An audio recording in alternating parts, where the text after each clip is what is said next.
ይህ የዓለማችን ትንሹ ሀገር ታሪክ ነው። ሲላንድ በካርታ ላይ የለችም። በጣም ትንሽ የሆነች ሀገር። አስቡት፣ በውቅያኖስ መሃል ላይ በተተወ ወታደራዊ መተላለፊያ የተገነባች ትንሽ ሀገር። ሰላም፣ እንዴት ናቸው የፕሮግራማችን ተከታታዮች? በዛሬው ፕሮግራማችን ብዙዎቻችን የማታውቋትን ሲላንድ እናያለን። ለቻናላችን አዲስ ከሆናችሁ ተመሳሳይ እንደዚህ አይነት ቪዲዮዎች እንዲደርሷችሁ ሰብስክራይብ በማድረግ ጀምሩ።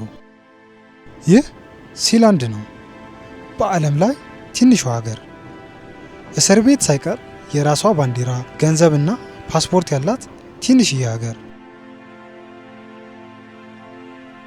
ሲላንድ በምድር ላይ ካሉት በጣም አስደናቂ ቦታዎች አንዷ ናት። ግን እንዴት ልትመሰረት ቻለች? እዚያስ የሚኖረው ማን ነው? እውነትስ እንደሚባለው ሲላንድ ሀገር ነች? ሁሉንም በዚህ ቪዲዮ እናያለን።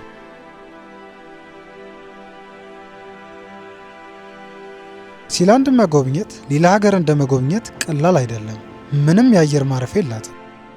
ምንም የትራንስፖርት አገልግሎትም የለም። በትናንሽ ጀልባ በከባድ ውሃ ውስጥ መጓዝ ብቻ ነው ያለው አማራጭ። ወደ ሲላንድ ለመሄድ በመጀመሪያ ከከተማው ውጭ ለ2 ሰዓታት ያህል መንዳትና ልዩ ቪዛ ማመልከት አለበት። ከዚያም ለ1 ሰዓት የሚፈጅ ለሞት ቅርብ በሆነውና በነፋስ በተሞላው የውቅያኖስ ውሃ ውስጥ የመርከብ ጉዞ አድርገው ከማዕበል ከሚወጡ የዛጉ ምሰሶዎች ላይ የታነጸ ትንሽዬ ቦታ ወይም ሀገር ያገኛሉ። ያ ቦታ ሌላ ሊመስሎት ይችላል፣ ግን ሲላንድ ነች። ህጎች የሚለዩበት፣ የተለዩ ደንቦች የሚወጡበትና ነፃነት የመጨረሻው ግብ የሆነበት ቦታ።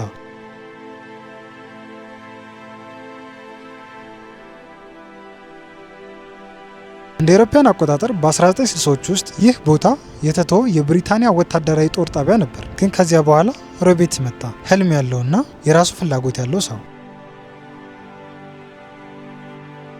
ሰውየው እንግሊዛዊ ነው። ሮይ የብሪታንያ የባህር ላይ ሬዲዮ አሰራጭ ሲሆን በ1921 ሚድሌክስ ኤሊን ከተማ ውስጥ ነው የተወለደው። እንዲሁም በሁለተኛው ዓለም ጦርነት ወቅት በብሪቲሽ ጦር ካምፕ ውስጥ አገልግሏል።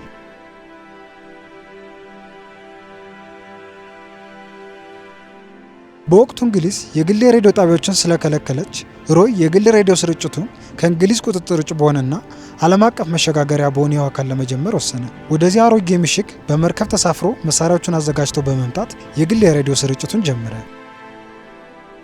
ግን ሮይ በዚህ አላቆመም።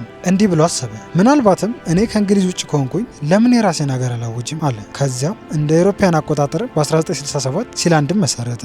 ሮይ ራሱን የሀገሪቱ ሉል አድርጎ በመሾም ፓስፖርት፣ ሰንደቅ ዓላማና የገንዘብ ኖቶችን አዘጋጀ።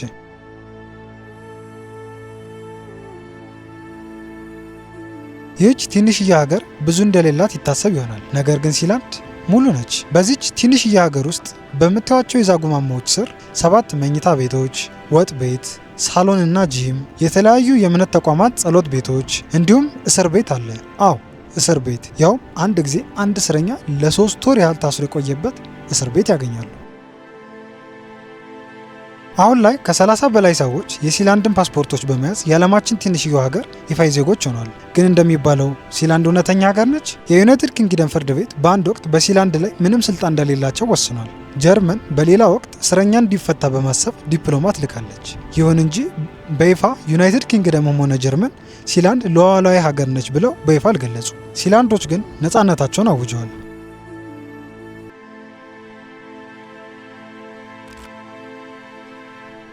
የሲላንዶች ሀሳብ በዚህ የሚያበቃ አይመስልም። ወደፊት ስለ ዲጂታል ዜግነት፣ ያ ማለት ማንኛውም ሰው በየትኛውም ቦታ የሲላንድ ዜጋ መሆን እንዲችል፣ እንዲሁም ግዛታቸውን በማስፋፋት ምናልባትም ተጨማሪ መሬቶችን መያዝ ይቻል ዘንድ እያሰቡበት ነው።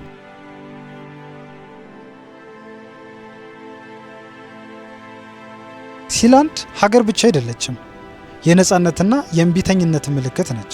በበቂ ቁርጠኝነት የራሳቸውን ህግጋት፣ የራሳቸውን ህዝብና የራሳቸውን እጣ ፈንታ መፍጠር እንደሚችሉ አረጋግጠዋል። ከ6 አስርት ዓመታት በላይ ቤተሰብ ሲላንድን በህይወት ጠብቀዋታል። ይህም የማይመስሉ ህልሞች እንኳን እውን ሊሆኑ እንደሚችሉ ለዓለም አሳይቷል። እንግዲህ ተመልካቾቼ በሲላንድ የነበረን ቆይታ ይህን ይመስላል። ቪዲዮአችን ከተመቻችሁ ላይክ ማድረግ እንዲሁም ተመሳሳይ ቪዲዮዎች እንዲደርሷችሁ ቻናላችንን ሰብስክራይብ ማድረግ እንዳትረሱ። በቀጣይ በሌላ መዳረሻ እስክንገናኝ ሰላም ቆዩን።